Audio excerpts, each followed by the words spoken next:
Okay, students, welcome to my class. Today in the class, I will teach you direct and indirect speech. Okay, direct and indirect speech, we will complete it for the whole time. Lifetime, your problem would be removed. पूरी जिंदगी की समस्या हट जाएगी. आज थोड़ा सा ध्यान देंगे, बिल्कुल समझ में आ जाएगा. ओके, तो पहले मैं कहता हूँ जैसे डायरेक्ट एंड इनडायरेक्ट जो स्पीच है, तो क्या होता है ये. तो जो स्पीकर के वर्ड्स होते हैं, वर्ड जो स्पीकर है, जो कहने वाला है, उसके वर्ड्स को दो भागों में बांटते हैं हम. Can be divided into two ways, two parts. पहला पार्ट होता है डायरेक्ट स्पीच का and second part indirect speech का. ओके, स्पीकर के वर्ड्स को हम दो भाग में बांटते हैं. First direct speech and second indirect speech. Okay, अब इनडायरेक्ट स्पीच को आप रिपोर्टेड स्पीच भी बोल सकते हो. क्या बोल सकते हो? Reported speech. इनडायरेक्ट स्पीच को आप रिपोर्टेड स्पीच भी बोल सकते हो.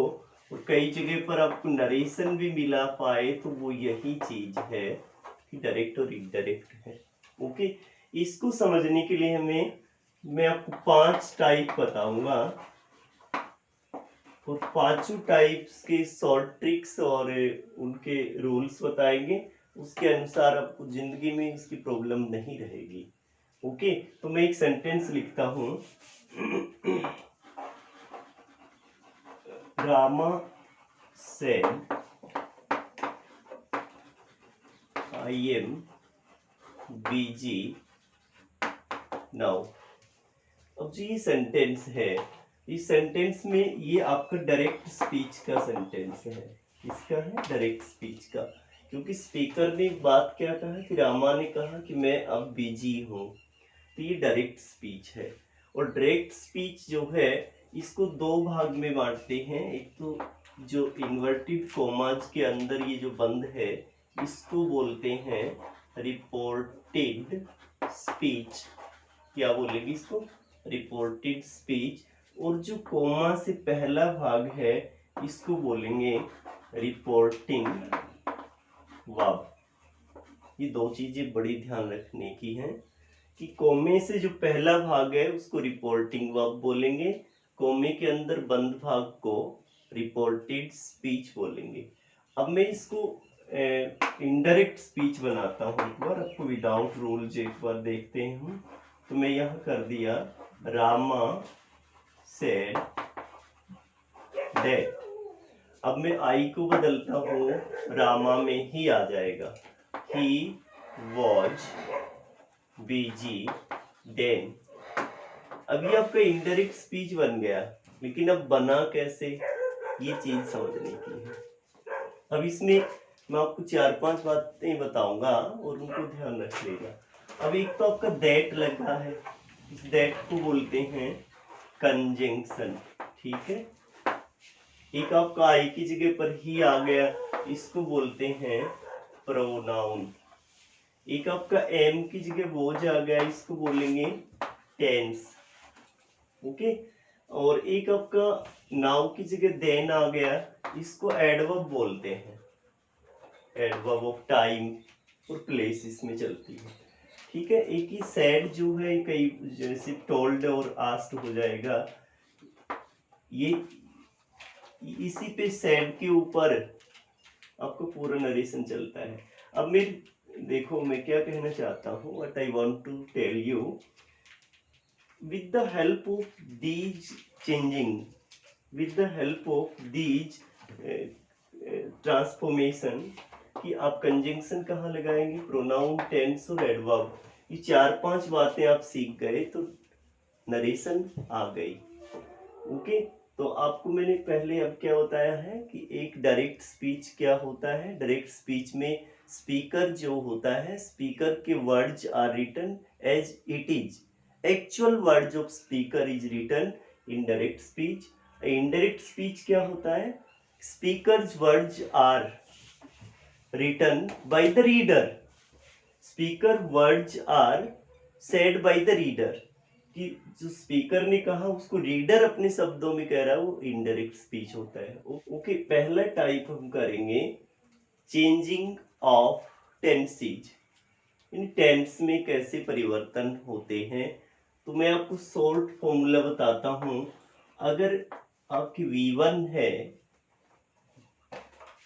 इनडायरेक्ट स्पीच में, रिपोर्टेड स्पीच में V1 है तो उसको V2 में बदल दो, और अगर V2 है तो उसको हेड प्लस V3 में बदल दो।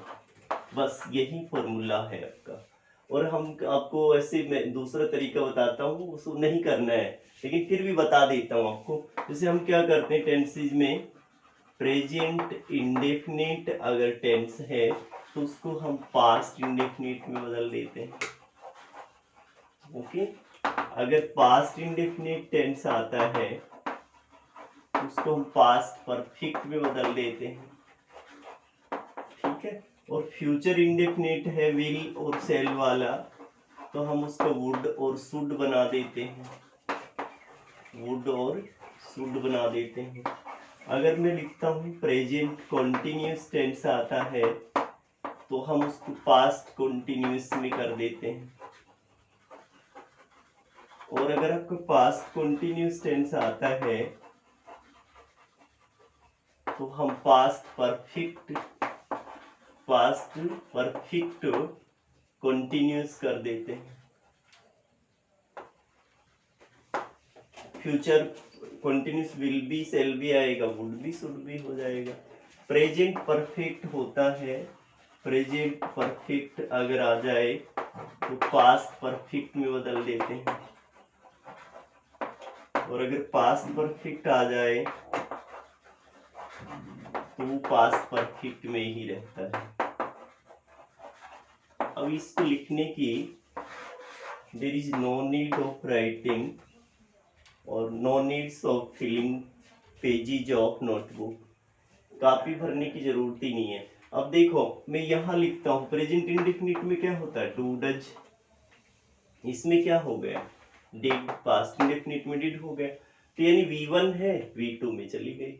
ठीक है, अगर V2 है पास्ट इंडेफिनिट में V2 होता है तो V2 किस में गया, पास्ट परफेक्ट में। पास्ट परफेक्ट में क्या होता है, हेड प्लस V3, तो V2 हेड प्लस V3 में चली गई। विल सेल क्या है, हम इनको फर्स्ट फॉर्म मानते हैं। ठीक है, वी कंसिडर विल और shall first form and substitute of past would and should, V1 तो V2 में हो गई। प्रेजेंट कंटिन्यूअस में क्या होता है, इज, एम, आर, तो पास्ट इनके V1 हो गई, V2 क्या हो जाएगा, वॉज वर, V1 V2 में हो जाएगा। और V2 है तो पास्ट परफेक्ट हैड बीन में चली जाएगी, वही बात है, had been had plus V3। Present perfect में हैज और हैव है तो पास्ट में क्या हो जाएगा, हैड, लेकिन हैज है वो पहली फॉर्म होती है, दूसरी हैड होती है, तो V1 V2 में चली गई। पास्ट परफेक्ट हैड है तो V2 है, पास्ट परफेक्ट हैड जो है V2 में हो गया ना, तो V2 कहाँ जाएगा, हेड प्लस V3 में, यानी हेड हेड हो जाएगा। तो यानी ये टाइप ऑफ टेंसेज है। और एक बात और, अगर आपकी रिपोर्टिंग वर्ब पास्ट टेंस में हो, पास्ट टेंस में हो तो ही चेंजिंग होता है, ये तो ही such type of changing would occur if your reporting verb would be in past tense. If reporting verb in present and future, then no changing of tense, no changing of tense, no changing of tense. अगर आपकी present और future में reporting verb होती है तो tense नहीं बदलेगा, अगर रिपोर्टिंग वर्ब पास्ट टेंस में हो तो ही टेंस बदलेगा, इस तरह से। तो ये आपको याद करने की, अगर इस तरह से अच्छा लगता है तो इस तरह कर लीजिए, वरना मैं तो ये कहता हूँ कि V1 को V2 में बदल दो, V2 को हेड प्लस V3 में, ये आपका टेंसेज का पंगा हट जाएगा, टेंस को कैसे बदलते हैं। One thing more, if in reported speech, जो आपकी रिपोर्टेड स्पीच होती है उसमें कोई यूनिवर्सल ट्रूथ यानी सार्वभौमिक सच्चाई, कोई फैक्ट हो, तथ्य, या कोई हैबिचुअल एक्शन होता है। अगर रिपोर्टेड स्पीच में ये चीजें होती हैं, यूनिवर्सल ट्रूथ, फैक्ट और हैबिट, तो उसका टेंस जो है नहीं बदलेगा, चाहे वो जो रिपोर्टिंग वर्ब है वो प्रेजेंट में हो, पास्ट में हो, फ्यूचर में हो। तो मैंने आपको थोड़ी देर पहले at little time ago I told you that tenses would be changed if reporting verb would be found in past tense। मैंने ये कहा था कि अगर past tense में हो तो ही टेंस बदलते हैं। लेकिन अगर ये तीन चीजें आती हैं, यूनिवर्सल ट्रूथ, फैक्ट और हैबिट, तो चाहे रिपोर्टिंग वर्ब किसी भी टेंस में क्यों ना हो, प्रेजेंट में हो, पास्ट में हो, फ्यूचर में हो, कोई फर्क नहीं पड़ता, इसका टेंस नहीं बदलेगा। तो एक ये बात है, ओके। और एक और बात को आप ध्यान रख लेना, जब आप इनडायरेक्ट स्पीच बनाते हैं, जब आप इनडायरेक्ट स्पीच बनाएंगे तो इंटेरोगेटिव सेंटेंस, इंटेरोगेटिव सेंटेंस जो है would be changed into assertive, उसको assertive में बदल देते हैं, ओके। एक बात क्या बताया मैंने आपको कि अगर यूनिवर्सल ट्रूथ, फैक्ट और हैबिट आते हैं तो वो नहीं बदलेंगी, चाहे रिपोर्टिंग वर्ब किसी भी टेंस में क्यों न हो।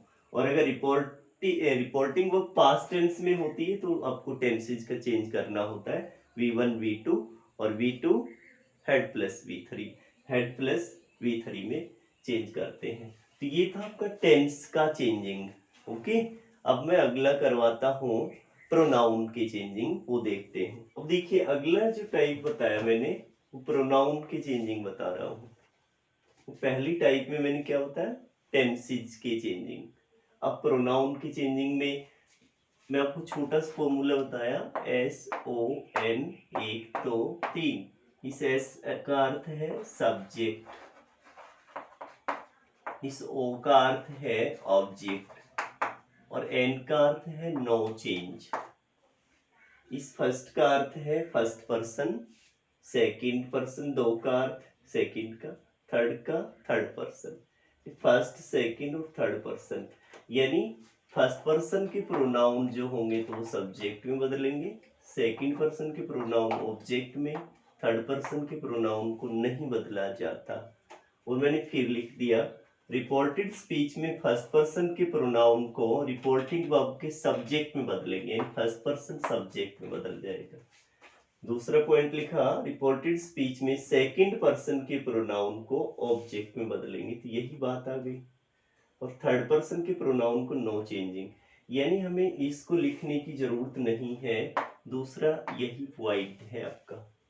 पहला टेंसेज में आपको क्या होता है, V1 को V2 और V2 को head plus V3, head plus V3। ये तो टेंसेज का चेंजिंग हो गया, ये प्रोनाउन का चेंजिंग हो गया, ठीक है। अब प्रोनाउन की चेंजिंग के अंदर अभी आपको ये दिक्कत आएगी कि फर्स्ट पर्सन कौन से है, सेकंड कौन से है और थर्ड कौन से है। तो मैं ये बताता हूँ आपको अभी कि फर्स्ट और सेकंड, थर्ड पर्सन को आप अपनी नोटबुक में नोट कर लेना और ये आपको क्लियर हो जाएगा। अब मैं लिखता हूँ आई, माई, मी, इनके प्लूरल लिख दिए, वी, आवर, अस, ये आपकी फर्स्ट पर्सन है। और मैं सेकंड पर्सन लिखता हूँ यू, योर, यू। तो इसके प्लूरल भी यू होता है, ये योर होता है, योर्स भी हो सकता है, और यू, ये सेकंड हो गए। थर्ड पर्सन में मैं लिखता हूँ आपको he, his, him, she, her, her, it, its, it. और इनके प्लूरल होते हैं दे, देयर, देम। अब यहाँ पर जो बात है, पहले जो ये मैंने लिखे हैं पहली लाइन में, इनको सब्जेक्टिव केस बोलते हैं। ये पजेसिव केस बीच वाला, पजेसिव केस और ये थर्ड जो है इसको ऑब्जेक्टिव केस बोलते हैं, यानी सब्जेक्ट के रूप में ये आएंगे, पजेसिव के रूप में ये आएंगे और ऑब्जेक्टिव केस के रूप में ये आएंगे। ये फर्स्ट पर्सन है, ये सेकंड और ये थर्ड पर्सन। तो अगर ये फर्स्ट पर्सन आते हैं तो सब्जेक्ट में ले जाओ, सेकंड पर्सन आते हैं तो ऑब्जेक्ट में ले जाओ, थर्ड पर्सन आते हैं तो बदलो ही मत, ऐसे कैसे रख दो। ये प्रोनाउन की चेंजिंग है। 5 रूल बताए गए आपको, पांचों रूल्स की शॉर्ट ट्रिक्स और जैसे इनके डिटेल रूल शॉर्ट ट्रिक्स कर लो, सभी आ जाएंगे, समझ लो, फिर ये जिंदगी भर का पंगा हटेगा आपका। ठीक है, अब देखो ये प्रोनाउन हो गए आपके, तो ये डायग्राम भी बना लेना, ये डायग्राम आप बना लेना, ये फर्स्ट सेकंड थर्ड पर्सन होते हैं। नेक्स्ट टाइप है आपकी कंजंक्शन का प्रयोग, यूजिंग ऑफ कंजंक्शन। कंजंक्शन क्या होती है? योजक। अब देखो मैंने पहले लिखा असर्टिव, यानी साधारण वाक्य हो तो सेड टू को टोल्ड बना दो। जब आप इनडायरेक्ट स्पीच बनाएंगे तो सेड टू का टोल्ड बन जाएगा और कंजंक्शन दैट लग जाएगी। इंटरव्यूटिव वाक्य हो तो सेड टू का आस्क्ड बना दो और कंजंक्शन एक या वेदर लग जाएगी, एक लगा दो, एक लगा दो। और वेदर के बारे में आपको थोड़ा सा और बताऊंगा आगे। इंटरव्यूटिव सेंटेंस WH से शुरू हो, हु, whom, where, why, तो सेड टू तो आस्क्ड में बदल जाएगा, लेकिन कंजंक्शन जो है वही शब्द आएगी, वही WH शब्द कंजंक्शन के रूप में आएगा। और अगर रिपोर्टिंग वर्ब में सैड अकेला आता है तो उसको सैड ही रख दो बस, और अगर से आता है तो से रख दो, टेल कर दो, टेल, टेल्स भी हो सकता है, सेज होगा तो टेल्स हो जाएगा। ये कुछ ध्यान करने की बातें हैं आपको। ओके, तो ये आपकी टाइप नंबर थर्ड है, जिसमें मैंने आपको एक सेंटेंस लिखता हूँ उसमें ये चीजें यूज करके दिखाऊंगा आपको। ओके, अभी मैंने 3 टाइप करवाई आपको, टेंसेस की चेंजिंग, दूसरा जो है प्रोनाउन की चेंजिंग और तीसरा कंजंक्शन की चेंजिंग। अब देखो आप, the teacher said you are a good boy. ठीक है, तो आपको मैंने बता दिया ये रिपोर्टेड स्पीच है, ये रिपोर्टिंग वर्ब है। अब वाक्य कैसा है? असर्टिव है, ये साधारण है, तो साधारण है मैंने क्या बताया कि सेड का अकेला सेड है तो सेड ही रख दो, द टीचर सेड, अकेला सेड रख दो। सेड टू मी होता तो टोल्ड हो जाएगा, असर्टिव में टोल्ड बताया मैंने, सेड आए तो सेड ही रख लो। ओके, अब जैसे ये जोड़ेंगे, कंजंक्शन क्या लगती है असर्टिव में? दैट लग गई। ओके, यू क्या है? सेकंड पर्सन है, सेकंड पर्सन किस में बदलेगा? ऑब्जेक्ट में। ऑब्जेक्ट यह दिया नहीं है, अगर तो मान ले या ऐसे कर लो, टीचर सेड टू मी कर लो, मेरे से कहा, ये ऑब्जेक्ट हो गया मी, तो यहाँ आई आ जाएगा ना। कंजंक्शन के बाद एक और ध्यान रख लेना, कंजंक्शन कोई भी लग जाए उसके बाद सब्जेक्टिव केस लगाएंगे, सब्जेक्टिव केस लगेगा, यानी मी का मी मत लिया ना, यहाँ मत लगा देना, यहाँ जो ऑब्जेक्ट है उसका सब्जेक्टिव केस लगेगा। तो दैट आई, तो ये आपका प्रोनाउन हो गया, ये कंजंक्शन हो गया, ये सेड का सेड रह गया। अब इजमार पहली फॉर्म है, V1 V2 में ले जाओ, तो पहली फॉर्म क्या होती है? बी फॉर्म की पहली होती है इज, एम, आर, और बी की दूसरी वॉजवर होती है। तो मैं इसको इजमार को किस में ले गया?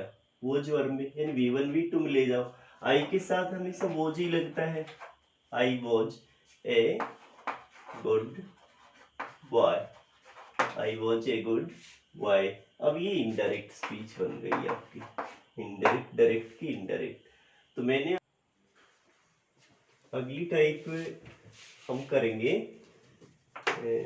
Changing of adverb, changing of adverb करेंगे। ठीक है, मैंने पहली टाइप करी टेंसेस में चेंजिंग, दूसरी की प्रोनाउन की चेंजिंग, और थर्ड किया, थर्ड टाइप जो थी वो थी आपकी कंजंक्शन की चेंजिंग, और अब फोर्थ टाइप करते हैं एडवर्ब की चेंजिंग की। ठीक है, अब देखो एडवर्ब क्या होते हैं, जैसे मैं ये कहता हूँ nearness of time and place जो होता है, टाइम एंड प्लेस, नियरनेस जैसे नजदीक का जो टाइम और प्लेस एडवर्ब होते हैं वो डिस्टेंट में चले जाते हैं, डिस्टेंट में चले जाएंगे, दूर दिखा तो जैसे आप जानते हैं दिस का क्या हो जाएगा, दैट हो जाएगा, दीज का क्या हो जाएगा, दोज हो जाएगा, एगो का क्या हो जाएगा, बिफोर हो जाएगा, ठीक है। टुडे का क्या हो जाएगा, दैट डे हो जाएगा, यस्टरडे का क्या हो जाएगा, द लास्ट डे हो जाएगा, यस्टरडे का क्या हो जाएगा, द लास्ट डे हो जाएगा, द प्रीवियस डे भी बोल सकते हो आप इसको। टू नाइट का क्या होगा, दैट नाइट हो जाएगा। 10 का सो होता है, ये ध्यान कर लेना, 10 का सो होता है, 10 को सो में ले जाओ, एक कई बार हैंस आ जाता है उसको वेंस में ले जाओ, इधर को दीदर में ले जाओ, इस तरह के ये आपके एडवर्ब की चेंजिंग होते हैं, ये आपको याद करने पड़ेंगे, you have to learn them by heart, ये आपको याद ही करने पड़ेंगे। तो फोर्थ टाइप है एडवर्ब की चेंजिंग। अब मैं अगली टाइप करवाता हूँ, फिफ्थ टाइप, आपको ये आपको कर लेना है, एडवर्ब की चेंजिंग तो आपको करना है। अगली टाइप है आपकी फिफ्थ टाइप। अच्छा, अगली टाइप करेंगे टाइप नंबर फिफ्थ, पांचवी। देखो तो हमने 3-4 कर ली हैं, पांचवी है इम्पेरेटिव सेंटेंसेस की कैसे चेंजिंग करेंगे, how to change imperative sentence. तो आप देखो इनको जो है हम सेंस के अनुसार चेंज करते हैं, भावना के अनुसार बदलते हैं। Imperative sentences are change according to sense, sense के अनुसार बदलेंगे। अब वहां सेड टू को किस में बदल देंगे, जैसे रिक्वेस्ट है तो रिक्वेस्ट में बदल दो, please help me, please he said to me, please help me to show me the station, तो इस तरह की रिक्वेस्ट हो जाएगी। ऑर्डर है, जिसे कहा he said to me go away, तो बाहर चले जाओ, तो ऑर्डर हो गया, तो सेड टू को ऑर्डर में बदल दो। एडवाइज्ड हो तो एडवाइज में बदल दो, यानी ये भावना देखी जाती है, एग्जाम्पल करेंगे तो ये क्लियर हो जाएगा। तो ये टाइप नंबर फिफ्थ है। टाइप नंबर 6 जो होती है एक्सक्लेमेटरी सेंटेंसेस की होती है, ठीक है। एक्सक्लेमेटरी सेंटेंसेस को कैसे पहचानोगे, तो इनके लास्ट में ऐसे डंडा और बिंदी साइन ऑफ एक्सक्लेमेशन बोलते हैं इसको, साइन ऑफ एक्सक्लेमेशन आपको मिलेगा। तो इनमें दो चीजें ध्यान करने की है आपको। एक वर्ड तो आता है लास्ट, लास्ट को आप जो है ये वर्ड हो तो सेड टू का बना देना एक्सक्लेम्ड विद सोरो, फिर दैट लग जाएगा, जोड़ने के लिए दैट लग जाता है, इसमें कंजंक्शन आपकी दैट लगेगी। और अगर हुर्रा आता है, हुर्रा आए तो एक्सक्लेम्ड विद जॉय, ये वर्ड लगा दो, दैट लग जाएगा। कई बार ब्राओ एक वर्ड आता है, ब्राओ, BRAVO, ब्राओ आता है तो इसको अपलोडेड कर देना, अपलोडेड, या वंडर भी हो जाता है, exclaimed with wonder, uploaded the students, uploaded the any object. तो ब्राउ को देख लेना एक आप, इसको एक्सक्लेम्ड विद वंडर कर देना। अच्छा, ये आपकी टाइप नंबर 6 है। और टाइप नंबर 7 तो ऑप्टेटिव की होती है। ऑप्टेटिव में अब सेट टू को देखना है कि वो विश है या प्रेयर है, तो सेट टू को विश्ड या प्रेयर में बदल दो और ये टाइप हो जाएंगे। अगर ये 6 या ये 7 टाइप मैंने बताई हैं, तो ये 7 टाइप अगर आप ध्यान कर लेते हो तो ये समझो नरेशन जिंदगी भर आप नहीं भूल पाएंगे। You will not forget narration through out your life time. तो ये आपको 7 टाइप मैंने बताई हैं। सातों टाइप को एक बार फिर रिवाइज करता हूँ शॉर्ट फॉर्म में। पहली क्या होता है, टेंस वाली बताई मैंने। तो टेंस में क्या बताया, V1 V2 V2 head plus V3 हो गया क्लियर, हेड प्लस V3। ये तो टेंस बदले तो ऐसे बदल लो। प्रोनाउन में क्या बताया मैंने, SON 1 2 3 in first person subject, second object, third no change. तो देखिए एक बार मैं रिवाइज करवाता हूँ, पूरी क्लास को रिज्यूम करते हैं दोबारा से नरेशन को। तो पहला जो टाइप नंबर 1 था, आपको ध्यान करना है, टाइप नंबर 1 टेंसेस की बताया, V1 V2 और V2 head plus V3 clear. एक पॉइंट। दूसरी जो टाइप थी, टाइप नंबर जो 2 था, वो मैंने बताया प्रोनाउन की चेंजिंग। तो यहाँ पर आपको SON 1 2 3 क्लियर। टाइप नंबर जो 3 था वो मैंने बताया कंजंक्शन का प्रयोग। तो सेड टू को टोल्ड में अगर असर्टिव है तो, और आस्ट अगर इंटेरोगेटिव है तो, और आस्ट अगर WH से शुरू है तो ये लगा दीजिए। यहाँ दैट आ जाएगा असर्टिव में, यहाँ इफ वेदर आ जाएगा, और यहाँ वही WH वर्ड आ जाएगा। Type number 3 complete. Type number 4 जो था वो आपके एडवर्ब याद करने पड़ेंगे, एडवर्ब की चेंजिंग। ये तो सभी को लिखा हुआ है बुक्स वगैरह में। टाइप नंबर जो 5th है वो इम्पेरेटिव सेंटेंस। इम्पेरेटिव जो सेंटेंस थे वो सेंस के अनुसार ऑर्डर्ड, एडवाइज्ड, रिक्वेस्टेड, प्लस में टू जमा V1 लगा दो, बस ये हो गया। टाइप नंबर जो 6 है वो आपका एक्सक्लेमेशन का था, एक्सक्लेमेटरी जो सेंटेंस थे उनके लिए। तो वहां मैंने बताया आपको अलास, और अलास बताया था मैंने, ब्रावो बताया मैंने, ब्रावो और हुर्रा, ये 3 चीजें आपको ध्यान कर लेनी है। तो टाइप नंबर जो अगली है वो ऑप्टेटिव की है। ऑप्टेटिव सेंटेंस में विश्ड और प्रेड बताया मैंने। अब मैं यहाँ पर आपको ये 6 की 6 टाइप, 6-7 जो टाइप मैंने करवाई हैं, इनको पूरे नरेशन इसी पे डिपेंड है। अब इसके 1-2 एग्जाम्पल आपको करवाते हैं, तो देखो अभी, ठीक है। अभी एग्जाम्पल करते हैं, ठीक है। तो अभी देखो ये सेंटेंस कैसा है, नेगेटिव असर्टिव, नेगेटिव सेंटेंस है। तो हमें नेगेटिव और असर्टिव में सेड टू को टोल्ड में बदलना है। तो मैंने ये लिखवा रखा आपको, ही टोल्ड मी, और कंजंक्शन दैट लगेगा, ये भी लगा लिया हमने, ठीक है। अब देखो आई को बदलेंगे तो आई फर्स्ट पर्सन है, तो SON जो बताया था उसके अनुसार फर्स्ट पर्सन किस में जाएगा, सब्जेक्ट में, सेकंड ऑब्जेक्ट में, थर्ड नो चेंज। तो फर्स्ट पर्सन सब्जेक्ट ये होता है आपका, और ये ऑब्जेक्ट होता है। तो सब्जेक्ट में गया, तो एक और बताया मैंने कि कंजंक्शन लगते ही सब्जेक्टिव केस लगेगा, ये भी आपको बताया। तो यहाँ ही आ जाएगा, आई जो है सब्जेक्ट में ही में गया तो यहाँ ही हो गया। अब डू और डज जो है, यानी V1 है डू, डू का V2 क्या होती है, डिड, तो यहाँ डिड कर दो ना, बस जरूरत ही नहीं है, और कहीं जाने की जरूरत ही नहीं है। V1 को V2 में बदल दिया, he didn't believe। अब यू को बदलेंगे, यू क्या है, सेकंड पर्सन है, सेकंड पर्सन कहाँ चला गया, ऑब्जेक्ट में, ऑब्जेक्ट क्या है, मी, तो यहाँ मी आ जाएगा, और ये सेंटेंस आपको बिल्कुल करेक्ट है, ठीक है। दूसरा देखो, कृष्णा सेड टू अर्जुन, कृष्ण ने अर्जुन से कहा कि गो अवे, निकल जाओ यहाँ से, बाहर चले जाओ। अब यहाँ जो है आप क्या देखेंगे कि जो पहली फॉर्म से सेंटेंस स्टार्ट होता है वो इम्पेरेटिव होंगे, ये ध्यान रख लेना। पहली फॉर्म से जो सेंटेंस स्टार्ट हो वो इम्पेरेटिव होगा। तो कृष्ण ने अर्जुन को हुक्म दिया, सेंस देखो इसमें, हुक्म दिया, प्रार्थना की या सलाह दी। तो हुक्म देता वो उसका शिष्य था अर्जुन, तो गुरु तो हुक्म देता है। तो मैं लिख दिया कृष्ण सेड टू को ऑर्डर्ड कर देते हैं, ऑर्डर्ड अर्जुन, ठीक है। कृष्णा ऑर्डर्ड अर्जुन।